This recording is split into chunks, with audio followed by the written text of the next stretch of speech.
오늘 하나님 말씀은 시편 73편 1절에서 28절까지 말씀입니다.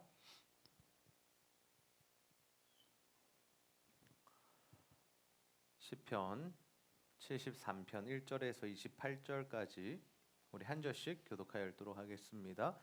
하나님이 참으로 이스라엘 중 마음이 정결한 자에게 선을 행하시나 나는 거의 넘어질 뻔하였고 나의 걸음이 미끄러질 뻔하였으니 이는 내가 악인의 형통함을 보고 오만한 자를 질투하였음이로다. 그들은 죽을 때에도 고통이 없고 그 힘이 강건하며 사람들이 당하는 고난이 그들에게는 없고 사람들이 당하는 재앙도 그들에게는 없나니 그러므로 교만이 그들의 목걸이요 강포가 그들의 옷이며 살찜으로 그들의 눈이 솟아나며 그들의 소득은 마음의 소원보다 많으며 그들은 능욕하며 악하게 말하며 높은 데서 거만하게 말하며 그들의 입은 하늘에 두고 그들의 혀는 땅에 두루 다니도다.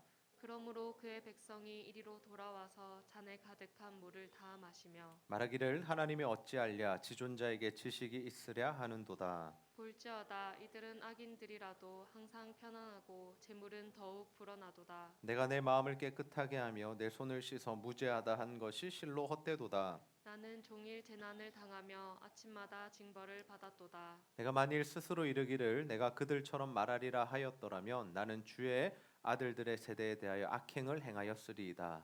내가 어쩌면 이를 알까 하여 생각한즉 그것이 내게 심한 고통이 되었더니 하나님의 성소에 들어갈 때야 그들의 종말을 내가 깨달았나이다. 주께서 참으로 그들을 미끄러운 곳에 두시며 파멸에 던지시니 그들이 어찌하여 그리 갑자기 황폐되었는가 놀랄 정도로 그들은 전멸하였나이다. 주여 사람이 깬 후에는 꿈을 무시함 같이 주께서 깨신 후에는 그들의 형상을 멸시하시리이다. 내 마음이 산란하며 내 양심이 찔렸나이다. 내가 이같이 우매무지함으로 주 앞에 짐승이오나 내가 항상 주와 함께하니 주께서 내 오른손을 붙드셨나이다. 주의 교훈으로 나를 인도하시고 후에는 영광으로 나를 영접하시리니 하늘에서는 주 외에 누가 내게 있으리요 땅에서는 주밖에 내가 사모할 리 없나이다. 내 육체와 마음은 쇠약하나 하나님은 내 마음의 반석이시요 영원한 분기시시라. 무릇 주를 멀리하는 자는 망하리니 음녀같이 주를 떠난 자를 주께서 다 멸하셨나이다.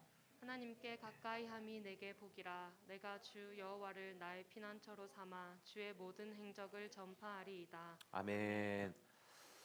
네, 우리 옆 사람과 이렇게 한번 인사하겠습니다. 답은 누구에게 있을까요?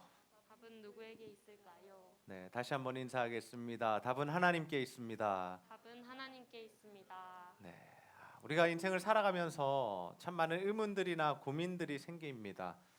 그 의문들 중에 하나가 뭐냐면 우리가 믿는 이 성경, 그죠? 하나님의 말씀이 있는데 그 말씀과 좀 현실적으로 다른 반응들이 나타날 때 우리는 의문을 가지게 됩니다. 어떤 의문이냐면 진짜 하나님 살아 계신가 하는 의문입니다. 혹시 이런 고민해 보신 분 계신가요? 네, 이런 고민해 보신 분. 네, 다스리가 막 옆에 있는 사람 손을 막 들려고 하는데 들지 않고 있습니다. 하나님 진짜 살아 계실까라는 고민들을 하게 되고 예수 믿는 사람들도 어떤 고민을 하게 되냐면 진짜 이 하나님 말씀 진리의 말씀인가? 이대로 이루어지는가라는 고민들을 하게 되죠.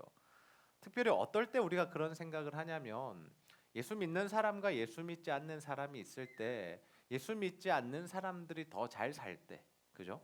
더 길들이 잘 풀리고 인생에 고난이 없고 어려움들이 없는 모습을 보면서 우리가 어떤 고민에 빠집니까? 예수 믿는 게 뭐가 의미가 있나? 내가 예수를 믿고 내가 교회 다니는 게 어떤 의미가 있나? 정말 이게 진짜 이 길이 맞는 것인가? 내가 이것을 선택한 것이 잘 선택한 것인가? 내가 이 길을 계속해서 가야 하는가라는 고민들을 하게 됩니다. 예수 믿는 자들 가운데도 이러한 고민들이 참 많이 있습니다. 실제로 보면 예수 믿지 않는 사람 더 잘 사는 것 같아요. 어떤 것 같아요? 이 세상의 힘과 권력을 잡은 사람들을 보면요, 예수 믿는 사람보다 예수 믿지 않는 사람들이 훨씬 많습니다. 그 사람들을 보면서 우리가 어떤 생각에 빠질 수 있냐면 예수 믿지 않아도 잘 사네? 교회 안 다녀도 별로 어려움 당하지 않네? 그리고 특별히 그들의 자녀들까지 그 부와 권력과 힘이 세습이 되네? 라는 것들을 우리가 보게 되죠. 그럼 우리는 어떻게 살아야 할까요? 우리도 그들처럼 잘 살기 위해서 힘과 권세를 가지기 위해서 그들의 방법대로 살아야 할까요? 세상이 말하는 어떤 성공과 행복의 기준을 따르는 삶을 살아야 할까요? 아니면 그럼에도 불구하고 우리는 끝까지 하나님의 말씀을 붙들고 살아야 할까요? 이게 고민인 거죠. 성경에 보면 참 많은 이야기들이 있는데 오늘 특별히 오늘 우리가 읽은 이 시편의 말씀을 보면은 악인들이 형통한 일들이 벌어지는 것을 우리가 볼 수 있습니다. 우리 시대뿐만 아니라 이 성경이 기록되었던 시대에도 악인들이 형통했다라는 거죠. 그 모습을 보면서 예수를 믿었던 사람이 어떤 마음을 가지게 되었냐면 시험에 빠지게 되었어요. 왜 시험에 빠졌을까? 우리 시편 73편 3절에서 5절 말씀을 한번 읽어보겠습니다. 시작. 이는 내가 악인의 형통함을 보고 오만한 자를 질투하였음이로다. 그들은 죽을 때에도 고통이 없고 그 힘이 강건하며 사람들이 당하는 고난이 그들에게는 없고 사람들이 당하는 재앙도 그들에게는 없나니. 아멘. 지금 악인들이 어떻다는 거예요? 형통하다는 거예요. 별로 어려움 없이 산다는 거예요. 보통의 사람들이 당하는 고난이나 어려움들도 지금 이 악인들에게는 없다는 거죠. 그래서 마음이 무너지는 겁니다. 예수 믿는 사람들의 마음이 무너지는 이유가 뭐냐면 예수 안 믿어도 너무 잘 사니까 다른 사람들이 굳이 내가 예수를 믿어야 되나? 굳이 내가 이 주일마다 여기에 와서 예배를 드려야 하나? 차라리 내가 그 시간에 쉬고 노는 것이 더 내 인생을 값지게 만들고 보람 있게 만들고 또 웰빙하게 만드는 것은 아닌가라는 생각을 하게 된다라는 거죠. 근데 이런 모습을 보면 뭐와 자꾸 상충이 되냐면 우리가 알고 있는 성경의 내용과 좀 상충이 되잖아요. 그죠? 하나님께서 뭐라고 말씀하셨어요? 의인의 길은 복되다 말씀하셨고 악인의 길은 망한다라고 말씀하셨죠. 분명히 말씀하셨잖아요. 그리고 실제적으로 구약에서 하나님께 선택을 받았던 사람들이 그런 삶을 살았어요. 여러분 아브라함의 삶을 기억하십니까? 아브라함이 어떤 삶을 살았나요? 아브라함이 하나님께 부르심을 받았죠. 네, 그리고 가나안 땅에 왔습니다. 그리고 가나안 땅에 와서 뭐 애굽도 내려가고 뭐 그랄도 내려가고 이런 일들이 있었는데 그 가운데서 아브라함이 자신의 아내를 누이라고 속이는 일들이 있었어요. 왜? 다른 나라에 들어갔는데 아내가 너무 예뻤다라는 거죠. 그러면 그 당시에 사람들은 어떡합니까? 그 남편을 그냥 칼로 죽여버리고 이 아내를 빼앗아갔다라는 거죠. 이방인들이. 그래서 아브라함이 살아남기 위해서 택했던 그 방법이 뭐냐면 자신의 아내를 누이라 속인 겁니다. 야, 누나라 해라, 동생이라 해라. 그럼 나를 안 죽일 거야. 그래서 왕들이 사라를 뺏어갔어요. 아내 삼으려고, 첩 삼으려고, 후궁 삼으려고. 근데 그걸 누가 막았는지 아세요? 하나님이 막으셨어요. 바로에게도 하나님이 나타나셔서 그를 책망하셨고요. 아비멜렉의 가문에는요 자녀가 나지 않도록 대를 완전히 끊어버리셨어요. 왜 이러한 일들이 일어났느냐? 하나님께서 아브라함을 지키시고 사라를 지키시기 원했기 때문에. 왜? 하나님이 약속하셨잖아요. 네 자손을 통해서 네 자손들이 별과 같이 많아지고 바다의 모래같이 많아질 거다. 그리고 그 자손을 통해서 누가 나와야 돼? 예수님이 나와야 되니까 아브라함의 신변도 지키셔야 하고 사라가 다른 나라 왕의 첩이 되어서는 안 되는 거죠. 그러니까 하나님께서 지키신 겁니다. 근데 이것을 외교학적으로 설명해 보면 뭐예요? 말도 안 되는 일이 일어난 거죠. 한 나라의 왕이 아브라함에게 무릎을 꿇어버린 거죠. 누가 더 힘이 센 겁니까? 아브라함이 더 힘이 센 겁니다. 이삭은 어땠나요? 여러분 이삭은 어떤 사람으로 평가하세요? 이삭이 어떤 사람인가요? 기억나는 구절이 있나요? 이삭하면 기억나는 구절이 있나요? 지희 집사님 기억나나요? 이삭 어떤 사람이에요? 특징이 뭐야? 이삭의 특징. 네, 잘 모르겠죠. 이삭은요 우물을 파는 곳마다 물이 나는 사람이었어요. 지금 시대와 비유하면 조금 그렇긴 한데 이삭이 사는 땅들이 10배, 100배로 가격이 뛰는 거예요. 이삭이 로또를 사기만 하면 1등에 당첨되는 거예요. 날린 거죠, 날린 거죠. 근데 하나님이 왜 이삭에게 그런 은혜를 부어 주셨을까? 왜 이삭이 농사를 지으면 그의 100배의 소출이 있었고 파는 곳마다 우물이 나게 하셨을까? 그 이유도 동일합니다. 하나님이 이삭을 통해서 하실 일이 있으셨기 때문이죠. 야곱은요 마찬가지입니다. 야곱은 우리를 속이는 인생으로 알고 있잖아요. 그죠? 야곱이 형 에서를 속여서 장자의 축복을 받아냅니다. 그래서 에서가 어떤 마음이 들면 저 죽여버려야겠다라는 생각을 했어요. 그래서 도망간 게 삼촌 집이에요. 라반 집에 도망갔어요. 근데 그 라반 집에서도 어떻게 나오냐면 이 야곱이 도망가듯이 나와요. 삼촌에게 숨기고 나옵니다. 삼촌이 양털 깎으러 갔을 때 몰래 짐 싸서 도망옵니다. 그래서 삼촌이 야곱 죽이려고 쫓아와요. 근데 하나님께서 그 전날 밤에 뭐라고 하시냐면 너 야곱에게 손대지 마 이렇게 말씀하세요. 그래서 손 못 댔어요. 에서도 야곱이 온다는 말을 듣고 마중을 나왔는데 몇 명을 데리고 나왔어요? 군사 400명을 데리고 나왔어요. 무슨 말입니까? 죽여버리겠다는 거죠. 근데 하나님 막으셨어요. 건드리지 못하게. 왜 하나님의 사람들이 이렇게 부강해지고 부자가 되고 사람들이 감히 건드릴 수 없는 그런 삶을 살았느냐? 하나님께서 하실 일들이 있으셨고 하나님이 택한 백성이었기 때문이죠. 그래서 다윗의 때에 역사 가운데 엄청난 부강함을 이루었고 다른 나라들이 감히 쳐들어오지 못했습니다. 그게 다 하나님이 하신 일들이에요. 그런 말씀들을 보면서 우리는 어떤 생각을 하게 되는 거죠? 그러면 하나님 믿으면 우리도 아브라함처럼 이삭처럼 야곱처럼 요셉처럼 다윗처럼 복을 받고 부강해지고 잘 돼야 되는 거죠. 근데 지금 이 시편 73편 이 말씀을 함께 고백하고 찬양했던 그 탄식했던 사람들의 형편과 상황은 어떠했느냐? 73편 11절 말씀 함께 읽습니다. 시작. 네, 11절 시작. 말하기를 하나님이 어찌알랴 지존자에게 지식이 있으랴 하는도다. 아멘. 지금 이 무슨 이야기하고 있는 거냐면 예수 안 믿는 사람들이 예수 믿는 사람에게 이 이야기하는 거예요. 야, 하나님이 뭘 알아? 하나님이 어디 살아 있어? 하나님 살아있으면 한번 증명해봐 니네. 혹시 그런 도전 받아보신 적 있으신가요? 혹시 누군가 내 친구가 또는 내 가족들에게 우리가 예수 믿으세요 또는 복음을 전했을 때 그 사람들이 우리에게 야 하나님 있냐? 증명해봐라. 그럼 내가 믿을게. 하나님 진짜 있으면 나한테 한번 설명해봐라. 보여봐라. 그럼 내가 교회 갈게. 그런 도전 받으신 적 있으세요? 한 번도 안 받아봤어요? 그 정도로 말과 표현 안 했지만 그런 뉘앙스로 대하는 사람들을 만나봤죠. 너나 잘 믿어라. 너나 잘 믿어라. 나는 하나님 없어도 잘 산다. 이 시대에도 그런 분위기였어요. 어떤 분위기? 야 하나님이 왜 필요하냐? 하나님 없어도 우리 이렇게 잘 사는데 하나님 왜 필요하냐라는 거죠. 하나님을 모독하는 겁니다.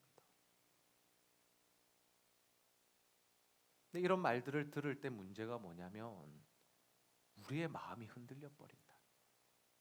어떻게? 아, 진짜 하나님 안 계신가? 진짜 하나님 안 살아계시면 어떡하지? 나도 야 긴가민가 하네. 나 교회 다닐 필요 없나? 나는 교회 왜 다니지?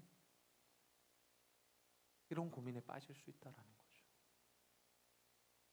그래서 진짜 중요한 게 뭐냐면 지난주도 그랬고 지지난주도 그랬고 지지지난주도 그랬지만 요한복음 설교를 하면서 계속해서 여러분에게 말씀드렸지만 가장 중요한 게 뭐냐면 우리가 예수를 인격적으로 체험하는 겁니다. 하나님이 진짜 살아계시다라는 것을 우리가 체험적으로 알아야 돼요. 그냥 머리로 아는 게 아니에요. 부모님이 교회 나오라니까 나오는 게 아니에요. 마지못해서 이 자리에 앉아 있는 게 아니에요. 어느 순간 하나님이 살아계시다라는 것을 예배를 통해서 말씀을 통해서 기도를 통해서 탁 체험하게 될 때 흔들리지 않게 되는 겁니다. 그 체험이 없으면 어떻게 되냐면 점점점 시간이 지날수록 교회를 떠나게 돼요.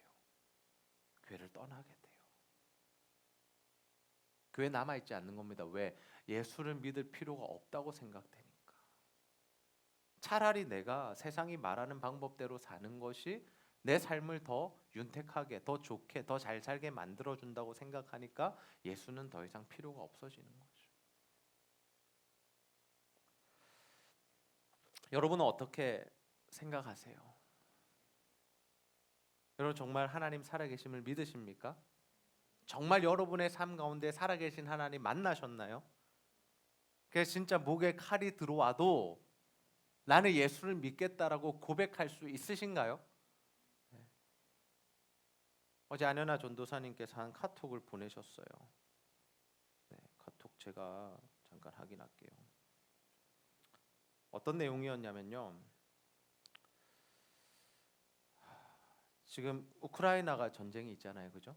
우크라이나 전쟁이 있는데 거기 신약교 총장님이 이런 글을 보냈습니다. 교회는 지하로 들어갈 것입니다. 옛날 소련 시절에도 그랬습니다. 교회는 박해당하는 것에 매우 익숙합니다.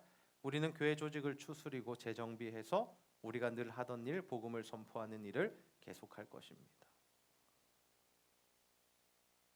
진짜 하나님을 믿는 사람들은 전쟁의 순간에도 뭘 버리지 않는 거예요? 하나님을 버리지 않는 거예요. 지하로 들어갈 수밖에 없는 상황에 있지만 그 상황 속에서도 뭘 하겠다고 지금 말하고 있는 거예요. 우리는 복음 전하겠다라고, 주님이 살아계신 것을 전하고, 그래서 한 영혼을 살려내는 일을 하겠다라고 지금 고백하고 있는 거죠. 과연 우리가 지금 그 준비가 되어 있느냐라는 겁니다. 과연 우리가 그 준비가 되어 있는가? 우리는 너무나 평안한 시대를 살아가고 부유한 나라 속에서 잘 사는 시대를 살아왔습니다. 그죠? 어려서부터 별 어려움이 없이 살아왔습니다. 제가 중학교 때 IMF가 터졌습니다. 저희 집안이 쫄딱 망했습니다. 제가 알기로 빚이 아마 몇십억이 넘었을 겁니다. 아마 여러분은 그것과는 별로 상관이 없으셨을 거예요. IMF랑 회복된 시기에 태어나셨을 거고, 그래서 별 어려움 없이 사셨을 거예요. 물론 빈부격차는 있습니다. 네. 얼마나 좋은 옷을 입느냐 입지 못하느냐의 차이는 있었지만 그렇게 우리가 옛날 어른들처럼 뭐 배고픈 시절을 살아본 적은 없습니다. 그죠? 새끼 밥은 다 먹었지 않습니까? 진짜 급식비가 없어서 수돗물 마시던 세대는 아니잖아요. 우리가 저 때부터도 뭐가 나왔냐면 가난한 사람들에게는 식권을 줬어요. 식권을 이렇게 밥은 먹을 수 있도록 복지가 시작된 거죠. 네, 그때부터 나라의 복지가 시작된 거죠. 우리는 그 혜택들을 받으며 살았기 때문에 잘 사는 친구와 못 사는 친구의 차이는 있었지만 그래도 굶어 죽는 사람은 없었다라는 거죠. 근데 만약에 진짜 어려운 순간이 오고 나라의 경제가 힘들어지고 안보적인 문제가 생기고 전쟁이 터졌을 때 우리가 그 자리로 갈 수 있느냐라는 거죠. 그런 믿음이 없는 자들에게 나타나는 현상이 뭐냐면 양다리를 걸치는 겁니다. 네. 한 발은 누구께 둡니까? 하나님께 두고요. 한 발은 세상에 놓습니다. 이게 무슨 의미냐면요. 양다리를 걸친다는 게 무슨 의미냐면요. 하나님은 뭘 위해서 믿는 거냐면 구원받는 것, 즉 죽어서 천국 가는 것 때문에 믿는 거예요. 여러분 한번 깊이 한번 고민해 보세요. 내가 하나님 왜 믿고 있는가? 혹시 이것 때문에 아니에요? 이것 때문에? 이거? 죽어서 천국은 가야 되기 때문에 교회 나오는 거 아니에요, 지금? 혹시 죽으면 천국과 지옥이 있는 것은 우리가 이미 알고 있는데 그래도 예수를 믿으면 천국에 간다 그러니까 그것 때문에 우리가 한 발은 지금 그나마 교회에 붙이고 있는 거죠. 근데 한 발이 세상에 있다는 것은 뭘 의미하냐면 철저하게 세상의 방식대로 산다는 겁니다. 하나님의 말씀이 더 이상 우리 삶의 기준이 되지 못해요. 하나님의 말씀의 기준들이 있잖아요. 근데 그 기준들이 내 삶의 기준이 되지 않는다라는 거죠. 그거는 하나님 말씀이고 성경이고 옛날 이야기고 목사님이 하는 잔소리고 나는 내 세상에서 현실적으로 살아남기 위해서 나는 이런 선택을 할 거야라며 하나님이 없는 하나님 말씀과 전혀 다른 그런 삶을 살아가고 있는 것 아닌가. 그게 양다리를 걸치는 겁니다. 예수는 천국 가려고 믿고 내 삶은 내가 복받기 위해서 내가 잘 살기 위해서 부자 되기 위해서 살아가는 모습들. 그런 삶의 모습들을 우리가 진짜 믿음이라고 말하지 않습니다. 그거를 성경은 뭐라고 이야기하냐면 우상숭배라고 이야기해요. 우상숭배. 이스라엘 백성들이 망했던 이유가 거기 있습니다. 뭡니까? 하나님 믿었어요. 제사도 드렸어요. 우리는 하나님의 백성이라고 고백도 했어요. 하나님 사랑한다고 이야기했어요. 근데 일상생활은 어떻게 살아가요? 바알과 아세라를 섬겨요. 나를 풍요롭게 해줄 신들에게 가서 경배도 하는 거예요. 하나님도 믿고 걔네들도 믿는 거예요. 우리는 뭘 믿고 살아가나요? 진짜 하나님만 믿고 살아가나요? 아니면 하나님과 동시에 돈이나 하나님과 동시에 학력이나 하나님과 동시에 스펙이나 하나님과 동시에 취직이나 이런 것들을 우리가 믿고 신뢰하고 살아가고 있습니까?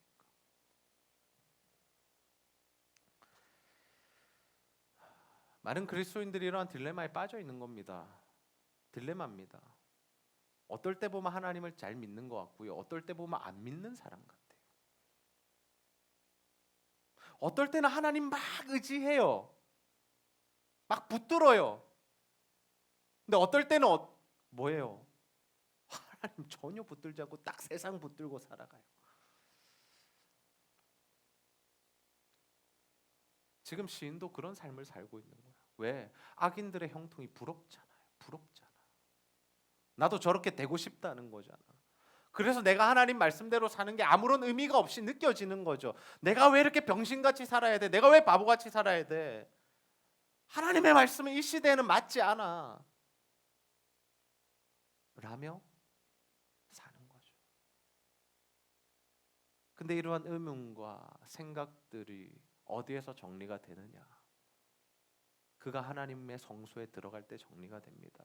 우리 시편 73편 17절 말씀 함께 읽습니다. 시작.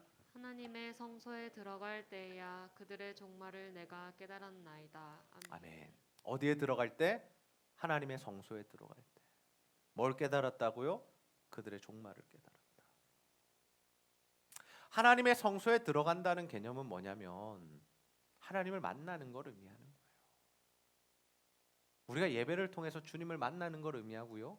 말씀을 통해서 하나님의 뜻과 계획을 알고 깨닫는 거고요. 기도를 통해서 주님의 마음을 헤아리게 되는 겁니다. 그때 어떤 일들이 벌어지냐면 내가 몰랐던 일들, 내가 생각지 못했던 일들이 정리가 되는 겁니다. 나의 의문들이, 나의 고민들이 정리가 돼요. 답은 어디에 있는 거예요? 하나님의 성소에 있는 거예요. 그래서 우리가 하나님을 만나야 하는 겁니다. 우리가 하나님을 만날 때 일어나는 변화 중에 정말 큰 변화 중에 하나가 뭐냐면 세상이 부럽지 않은 거예요. 여러분 누가 부러우세요? 누가 부러워요? 은비 노래 잘하는 사람 보면 부럽나요? 조금 부러울 수 있지. 네. 저는 누가 부러울까요? 설교 잘하는 사람 아니요? 낚시하는 사람 좀 부럽긴 해요. 지금 이 순간 중고등부 학생들과 함께 풋살장 가서 축구하고 있는 이샘 전사 가장 부러워요. 우리가 부러워하는 대상은 뭐냐면 우리가 하지 못하는 거, 가지지 못하는 걸 가진 사람을 부러워해요. 키가 작은 사람은 키가 큰 사람이 부럽고요. 통장에 돈이 별로 없는 사람, 돈 많은 사람 부럽고요. 나보다 좋은 대학에 가고 막 엄청나게 좋은 직장에 가는 사람들 부럽고요. 그렇게 부러운 거예요. 나보다 좋은 아파트 사는 사람 부럽고요.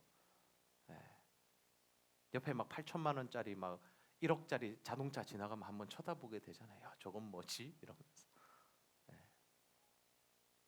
근데 그게 왜 부럽냐면 우리가 하나님의 성소로 들어가지 않아서 그래요. 우리가 하나님을 만나면요, 그게 부럽지 않습니다. 실제로 저는 벤츠 타는 사람이 별로 부럽지 않습니다. 저 해운대에 진짜 좋은 아파트 사는 사람도 그렇게 부럽지 않아요. 부럽지 않을 수 있는 이유는 뭐냐면 그게 저의 관심사가 아니기 때문에. 설교 잘하는 사람 부럽다 했는데 그런 것 같아요. 조금 부러운 것 같아요.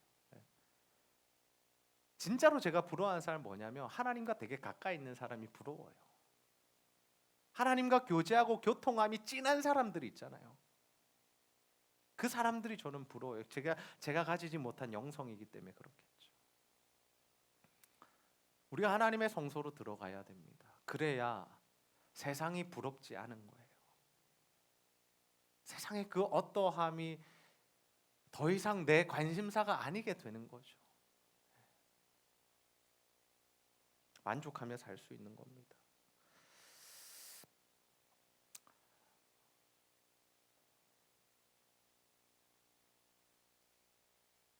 그래서 시인이 하나님의 성소로 들어가고 하나님을 만나면서 들었던 감정이 뭐냐면요, 굉장히 부끄러워지는 거죠. 왜 부끄러웠을까요? 하나님이 나를 엄청나게 사랑하시고 이 세상을 향한 이런 계획을 가지고 계신데 나만 그걸 몰랐던 거죠. 그죠? 그래서 부끄러워진 겁니다. 하나님 말씀대로 사는 게 의미가 있나? 내가 주일날 나와서 예배 드리는 게 진짜 의미가 있나? 이런 고민을 했던 것들이 너무 부끄러워지는 거예요. 지금 내 삶이 너무나 분주하고 바쁘고 지금은 이것 이루어야 되는 상황인데 내가 기도한다고 예배 드린다고 묵상한다고 무슨 변화가 있느냐라고 생각하는 그 생각 자체가 잘못됐다는 것에 너무 부끄러운 거죠. 하나님 앞에. 우리가 부끄럽지 않으려면 어떻게 돼요? 하나님 말씀 안에 거해야 되는 거예요. 하나님의 뜻과 계획을 알아야 하는 거예요. 그러면 부끄럽지 않은 인생을 살아갈 수 있는 겁니다. 그렇게 시인이 하나님의 뜻과 계획을 발견한 이후에 자신의 그 잘못을 회개합니다. 돌이킵니다. 그리고 그가 하나님께 다시 돌아가죠. 우리 시편 73편 23절에서 25절 말씀 함께 읽어볼까요? 시작. 내가 항상 주와 함께하니 주께서 내 오른손을 붙드셨나이다. 주의 교훈으로 나를 인도하시고 후에는 영광으로 나를 영접하시리니 하늘에서는 주 외에 누가 내게 있으리요 땅에서는 주밖에 내가 사모할 리 없나이다. 아멘. 시인이 하나님께 돌아갔어요. 주의 성소에서 하나님을 만나고 감격해서 주님께 돌아가는 겁니다. 근데 하나님이 어떻게 해주신다고요? 내 오른손을 붙들어 주신대요. 여러분, 이게 은혜예요. 우리도 똑같이 살아가잖아요. 우리도 똑같이 의심했고요. 하나님 필요 없다 생각했고요. 우리도 예배가 뭐가 중요하냐라고 생각했고요. 내가 기도하고 묵상하는 것은 시간 낭비라고 생각할 때가 참 많이 있지 않습니까? 오늘 바쁜데 묵상할 시간 없다는 거죠. 금요일에 쉬어야 되는데 젊은이 기도에 나갈 시간 없다는 거죠. 오늘은 여행 가야 되기 때문에 주일날 못 간다는 거죠. 근데 비록 우리가 그런 실수를 범했을지라도 다시 깨닫고 하나님 앞에 돌아가기로 결단하면 하나님께서 어떻게 해주신다는 거예요? 다시 내 오른손을 붙들어 주신다라는 거죠. 나를 영광스러운 자리에 앉혀 주신다라는 겁니다. 그래서 우리가 돌아가야 합니다. 주님께 돌아가는 것이 은혜입니다. 나를 받아주시는 그 하나님을 믿으면서 다시금 돌아가는 것. 아버지 돈 다 받아가지고 이방 땅에 가서 허랑방탕하게 짓을 것 다 쓰고 여자들과 놀아나며 결국 돈 다 소비하고 갈 데 없어가지고 아버지 집에 돌아간 그 아들처럼, 그래도 우리가 돌아갈 때 하나님께서 우리에게 베푸신 은혜가 있다라는 거죠. 돌아가면 되는 겁니다.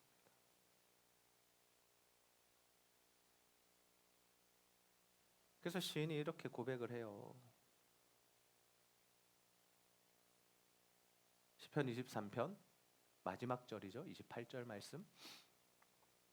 우리 함께 한번 읽어볼까요? 시작. 하나님께 가까이 함이 내게 복이라. 내가 주 여호와를 나의 피난처로 삼아 주의 모든 행적을 전파하리이다. 아멘. 뭐가 복이라고요? 하나님께 가까이 함이 복이라. 이걸 깨달은 거예요. 주의 성소로 들어가 보니 하나님의 뜻과 계획을 깨달아 보니 주의 그 다시 안아주시는 그 은혜를 체험해 보니 뭐가 중요했다? 내가 하나님을 가까이 함이 최고의 복이었구나. 최고의 복이었구나. 여러분 예배를 사모하는 마음으로 참여하시기를 소원합니다.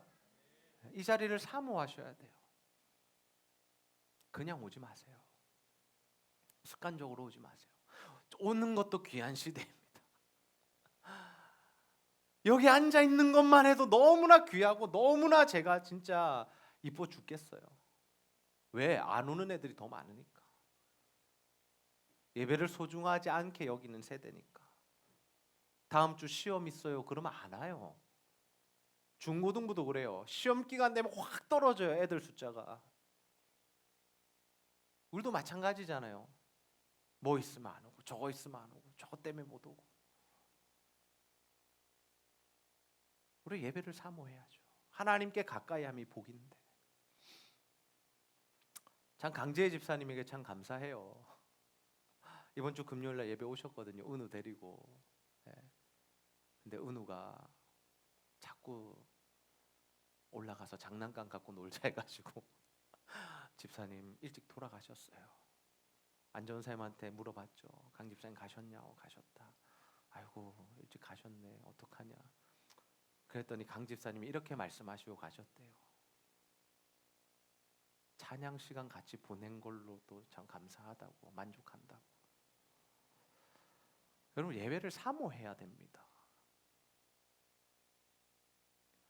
그 말 안 듣는 애를 데리고서라도 나오는 그 마음이 우리에게 있어야죠.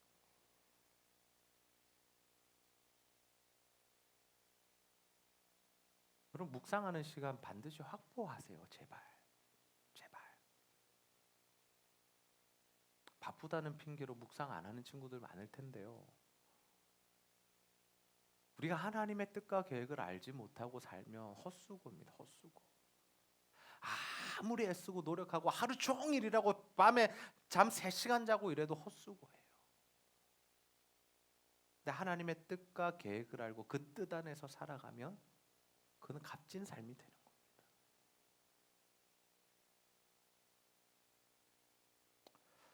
오늘 참석하지는 않았는데 우리 서연이가 이제 커피숍 오픈을 앞두고 있어요. 그죠? 네, 그래서 이제 고민하더라고. 주일날 오픈을 해야 되냐 말아야 되느냐. 제가 뭐라 그랬게요? 당연히 닫고 교회 나와야지 그랬어요. 네. 하나님의 말씀의 기준이니까 저는 너무나도 그냥 선명하게 선포했습니다. 근데 돌이켜 생각해 보니까 참 감사한 일이더라고요. 뭐가 감사하냐면 그 고민을 했다는 것 자체가. 왜 고민이 있었을까요? 서연이는 세상의 기준도 너무 잘 아는 거예요. 커피숍을 오픈해놓고 일요일 날 일하지 않는다는 것은 세상 사람들에게 말이 되지 않는 일인 거죠. 그래서 친구들한테 물어보면 다 일요일 날 일하라 그런답니다. 근데 지가 부딪혔던 지점이 어디냐면 이 시간인 거예요. 주일마다 예배 와서 하나님의 말씀을 듣는데 자꾸 부딪히는 거죠. 왜? 주일은 하나님 안에서 안식하는 날이고 주님을 만나는 날이고 예배에 집중하는 날이니까 내가 일을 안 하고 예배 나오는 것이 맞지 않을까라는 그런 고민을 하게 된 거죠. 주님을 가까이 하는 자들이, 하나님의 성소로 들어가는 자들이 이런 고민을 하는 겁니다.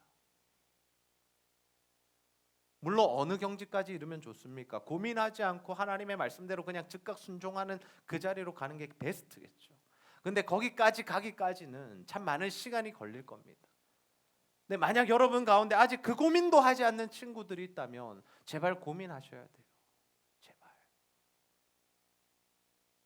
하나님이 원하시는 건 뭘까라는 그 고민과 질문을 날마다 좀 던지십시오. 기도하는 시간을 좀 확보하십시오.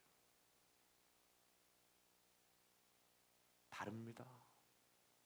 한번 체험해 보세요. 기도하고 말씀 묵상하고 기도하고 시작한 하루의 그 삶의 질과 말씀 묵상하지 않고 기도하지 않고 그냥 일어나서 그냥 정말 좀비처럼 그렇게 하루 종일 일하다가 다시 누울 때 그 기분과 그 하루를 우리가 똑같은 시간을 보냈지만 그 안에서 우리가 어떤 일을 했으며 어떤 의미를 찾았으며 하나님 주시는 일들을 얼마나 이루었는지를 비교해 보면 확실히 다르다라는 거죠. 그래서 어르신들은 아마 새벽 기도를 하시나 봐요. 꼭 새벽 기도가 답은 아니지만 새벽에 그 피곤한 시간에 왜 나올까라는 생각을 저도 하지만 그럼에도 불구하고 그렇게 새벽마다 오시는 이유가 거기에 있지 않을까. 사업하시는 분들도 많고 피곤한 분들도 많은데 왜 그렇게 오실까? 좀 주무시면 좋을 텐데, 그죠? 그러면 우리도 새벽 기도를 그죠? 말하지 않겠습니다. 네. 왜 오실까? 놀랍니다. 새벽마다 오면 10분이 계속해서 나오시기 때문에. 더 놀라운 것은 막 명절에도 나오시고 막 아이고야. 네. 그분들은 아는 거죠. 내 인생의 이 기도의 시간이 얼마나 중요하다라는 거. 저도 그랬습니다. 기도하지 않고 하루를 시작하면요, 하루 종일 일이 손에 잘 잡히지 않아요. 네. 뭘 하는지 모르겠어요. 근데 새벽에 기도하면은 참 감사한 게 하나님께서 해야 할 일들을 이렇게 아이디어들을 주시고 은혜들을 좀 주시는 것 같아요. 설교의 주제도 주시고 어떤 말씀도 주시고 또는 뭐 어떤 단어도 주시고. 네. 그러니까 그 시간은 버리는 시간이 아닙니다, 여러분. 쉬어야 되는 시간, 일해야 되는 시간에 목사님 한번 살아보세요. 직장 생활 해보세요. 기도할 시간이 어디 있어요? 묵상할 시간 아니요. 그거 안 하면 하루 삶이 망가지는 거예요. 근데 그걸 해야 여러분의 삶이 정돈이 되는 겁니다. 하시겠습니까? 안 하시겠습니까?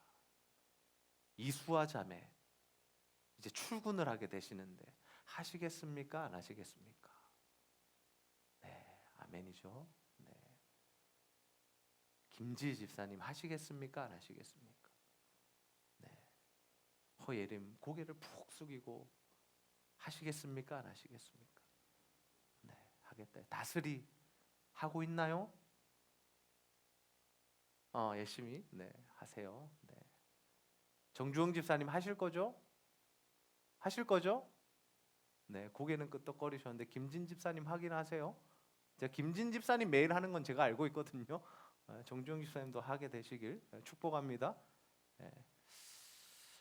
우리가 사는 세상에서 우리가 하나님을 고려하지 않으면요, 참 불의해 보여요. 예수 안 믿는 사람들 더 잘 살잖아요. 온갖 수단과 방법을 가리지 않고 부자가 되잖아요, 그죠? 탈세를 하든 나쁜 짓을 하든 불법을 저지르든 어떻게든 힘과 권력을 가지잖아요. 그런 세상 속에서 우리가 살아가면서 드는 생각이 뭐예요? 박탈감들도 느낄 때가 있고요, 그죠? 나도 저렇게 살아야 되나? 라는 생각이 들 때도 있어요. 근데 우리가 하나님의 성소로 들어가면 그 모든 의문들이 해결이 됩니다. 하나님께서는 그 악인들을 반드시 심판할 것이고 의인들의 손을 들어주실 것입니다. 저는 여러분이 의인의 길에 서는 자들이 다 되시기를 소원합니다. 여러분, 하나님의 성소로 들어가십시오. 주님께 가까이 함이 복이라는 이 고백이 여러분의 고백이 되기를 소원합니다. 그래서 정말 이 예배를 사모하시고 우리에게 허락되어지는 주어지는 그 예배 기회들마다 여러분 나와서 예배하세요. 그리고 정말 말씀 묵상과 기도에 한번 힘써 보십시오. 한 가지 간증만 더 하고 설교를 마칠게요. 이번 주에 젊은이 기도회가 있었습니다. 하나님 앞에서 우리가 함께 모여서 예배하는 시간이었고 정말 하나님 주시는 은혜가 있었던 시간이에요. 더 기대가 되는 시간입니다. 그때 우리가 함께 이제 팀을 이루어서 이제 찬양팀을 구성을 했는데 여자 싱어를 했던 그 자매가 이런 고백을 했어요. 예배를 드리고 말씀을 듣고 할 때 자기가 옛날에는 정말 하나님이 주신 사명감이 있었대요. 그래서 사람들에게 막 복음도 전하고 가족들에게 예수 믿어야 된다라고 막 이야기를 했대요. 근데 사람들의 반응이 좋지 않았대요. 그래서 10년 동안 그 마음을 억눌렀답니다. 말하지 않는 거죠. 굳이 싫어하니까, 반응이 좋지 않으니까. 근데 그 예배를 통해서 다시 회복이 되었답니다. 다시 말해야겠구나. 다시 복음을 전해야겠구나. 여러분, 한 번의 예배가 우리의 인생을 바꿀 수 있어요. 근데 우리의 인생을 바꾼다는 게 그냥 나만 변하는 게 아니라 누구까지 변한다? 내 주변의 사람들까지 살릴 수 있다는 거죠. 저는 이러한 은혜의 변화들이 우리의 삶 가운데 일어나게 되기를 축복합니다. 여러분, 하나님의 말씀과 기도로 정말 주님과 가까이 하는 삶을 통해서 하나님 주시는 복도 받으시고 그 하나님의 진짜 살아계심을 이 시대에 다른 이들에게 나타내고 전할 수 있는 저와 여러분 다 되시기를 주님의 이름으로 축복합니다. 우리 시간 함께 찬양하겠습니다.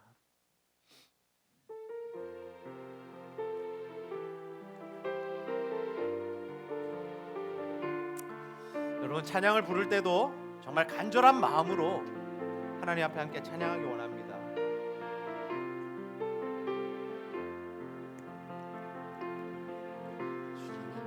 내가 주의 장막을 사모합니다. 오직 주의 임재를 갈망합니다. 주의 집에서의 하루가 다른 곳의 첫날보다 좋으니 주 사랑 안에 머물며 사랑 노래합니다. 주님 내가 주의 장막을 사모합니다. 오직 주의 임재를 갈망합니다. 주의 집에서의 하루가 다른 곳의 첫날보다 좋으니 주 사랑 안에 머물며 사랑 노래합니다. 나의 평생에 단 한 가지 소원 주의 아름다우심 보며 사랑 노래하니 것 나의 왕 되신 주님의 얼굴 구하며 주 사랑 안에 머물며 사랑 노래합니다. 주님 내가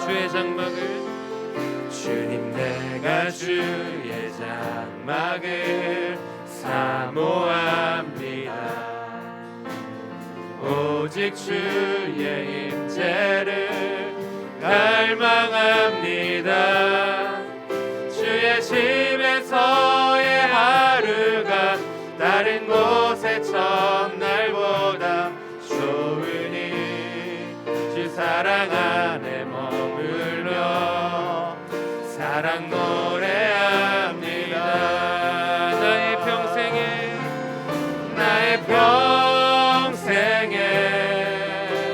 단 한 가지 소원 주의 아름다우심 보며 사랑 노래하니 것 나의 왕 되신 주님의 얼굴 구하며 주 사랑 안에 머물러 사랑 노래합니다. 나의 평생에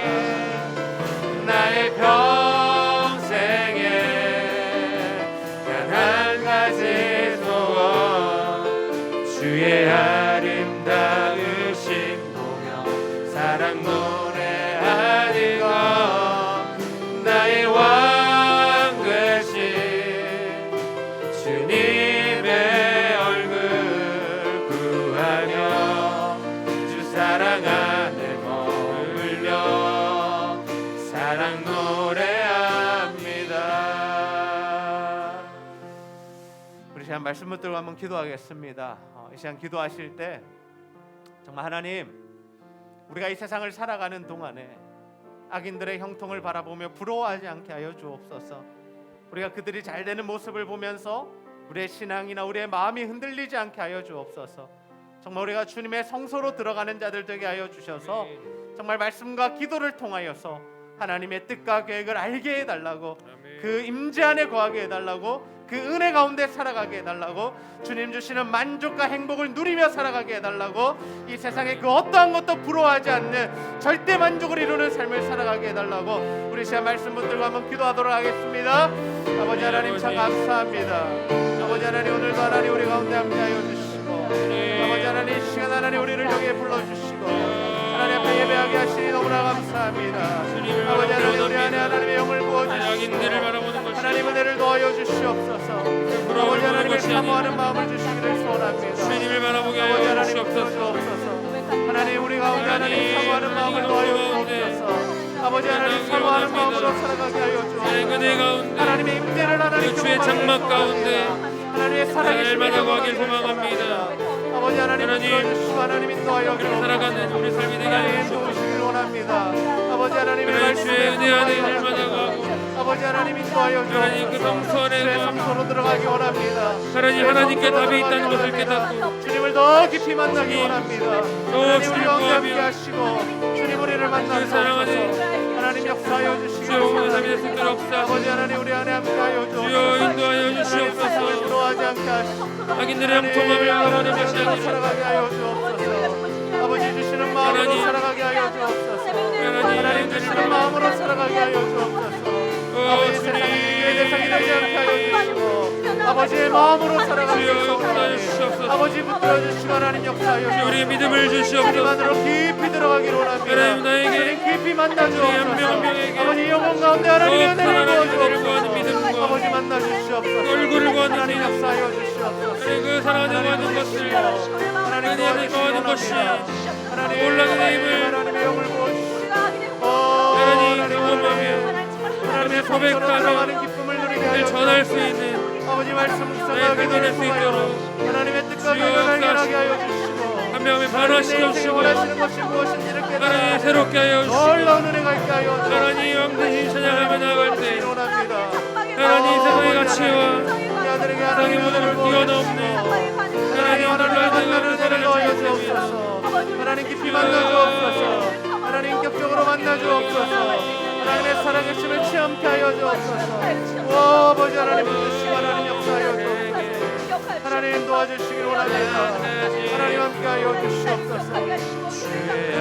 아버지 하나님 우리 인생의 주시옵소서. 아버지 하나님 우리 인생의 주관자가 되어 주옵소서. 하나님 만나주시기를 소원합니다. 하나님 우리 인생의 주인 되신 하나님 만나주시고 아버지 하나님 정말 하나님의 놀라우신 그 살아계심이 체험되어지게 하여 주옵소서. 완벽한 하나님의 은혜를 부어주시고 하나님 역사하여 주시기를 소원합니다. 아버지 하시옵소서.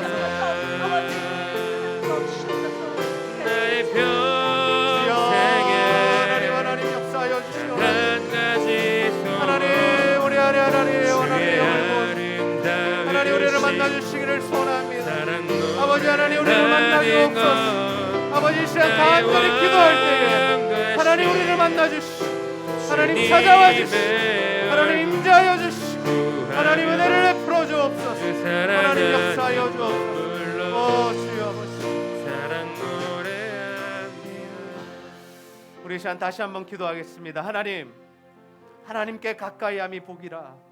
하나님 이 말씀의 고백이 우리의 고백이 되기를 소원합니다. 하나님 우리가 하나님 가까이 하기를 원합니다.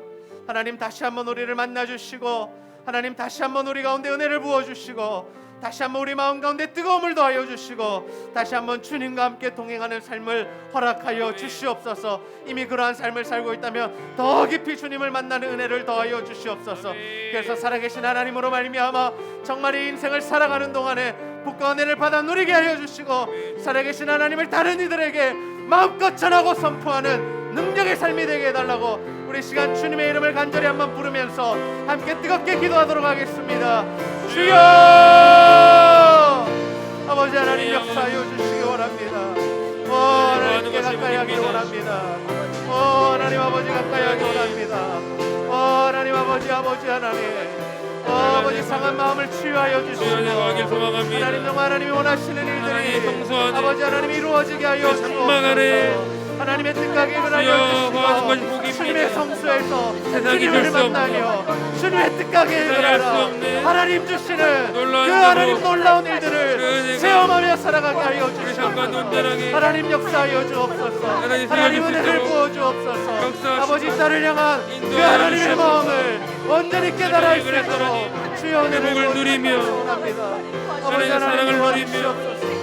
은혜를 흘려보내며 하나님 하나님 만나주시옵소서. 그렇게 하나님 전파하며 나아갈 수 있는 주님을 가까이 함이 내게 그 삶까지 나아갈 수 있도록 주님을 가까이 함이 내게 주여 역사하시고 인도하여 주님을 가까이 함이 내게 주시옵소서. 보기라.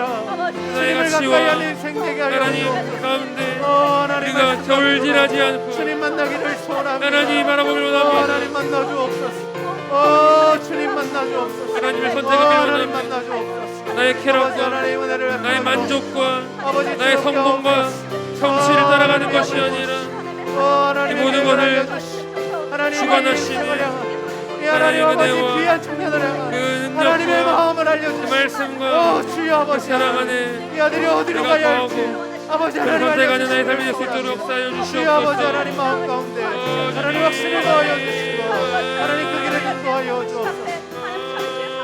아버지 하나님 은혜를 부어주시기를 주여 아버지 하나님 말씀 안에 아버지 하나님 복 받는 길을 선택하게 하여 주시고 하나님 은혜로 하나님 은혜 주여 주의 능력으로 하나님 임재하여 주시고 하나님 쓰시는 영혼 하나님 귀하게 사용하시는 영혼 되게 하여 주옵소서. 아버지 하나님 아버지 하나님 이름의 사랑들로 아버지 하나님 역사하여 주여 하나님 더 깊이 만나 주옵소서. 더 깊이 만나 주옵소서. 하나님의 임재를 누리게 하여 주시고 살아계신 하나님의 경험하게 하여 주시고 하나님께 인생을 드리고 주여 놀라운 역사의 길을 소원하오니 주여 아버지 하나님 그 시간 하나님 역사하여 주옵소서. 하나님 아버지 하나님 역사하여 주옵소서. 하나님 사랑 노래합니다. 나의 평생에 한 가지 하나님 날마다 주의 임재를 경험하시고 주의 아름다우신 하나님의 뜻과 계획을 알게 하여 주시고 하나님 마음껏 사용하여 주옵소서. 하나님의 영광을 위하여 귀하게 들어 사용하여 주옵소서. 하나님 감사하여 주옵소서. 주님의 얼굴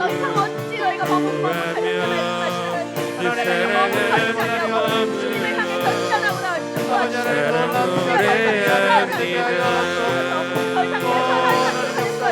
나의 평생에 한 가지 소원 주의 주의 성소로 들어가 하나님의 뜻과 계획을 발견하니 생명이 하시고 아버지 하나님께 이끌림 나의 받는 왕 아버지 주님의 얼굴 구하며 그 사랑 안에 머물러 사랑 노래 나의 평생에 단 한 가지 소원 주의 아름다우신 보며 사랑 노래하는 것 나의 왕 되신 주님의 얼굴 구하며 주 사랑 안에 머물러 사랑 노래하며 마지막으로 다같이 고백합시다. 나의 평생에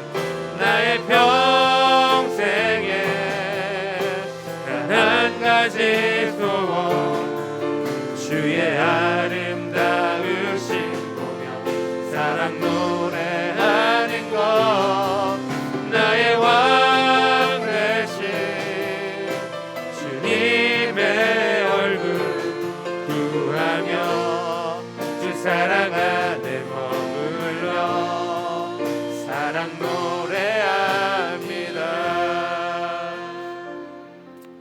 하나님 참 감사합니다. 오늘도 시편의 말씀을 통하여서 우리의 삶을 비추어 주시고 다시 한번 주의 성소로 들어갈 수 있는 이 귀한 은혜를 더하여 주신 것 너무나 감사합니다.